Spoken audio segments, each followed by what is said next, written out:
Donc la chose, c'est que on voit bien qu'il y a un jeu de dupes. C'est-à-dire que on va dire aux jeunes que dans la culture africaine, il n'y a rien, parce qu'on ne veut pas qu'ils mettent le nez dedans, parce qu'il y a tout. C'est ça qui est d'extraordinaire. C'est-à-dire tout le raisonnement scientifique est dans cette... Vous savez, Monsieur Eglache nous disait aujourd'hui que si on prend ce qu'on appelle la science-fiction, la plupart des films de science-fiction reposent sur les traditions africaines. Et il a pas tort. Matrix, ça a été vraiment cette femme noire qui a fait ce film Matrix. Les X-Men, tout le monde sait qu'il s'agit d'une Mvète qu'on va retrouver au Gabon.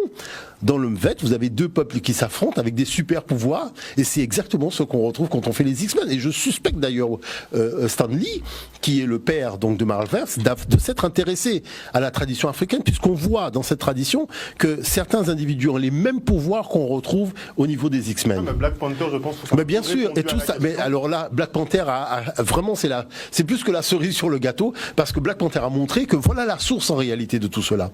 Et pas simplement au niveau de l'histoire, au niveau aussi de la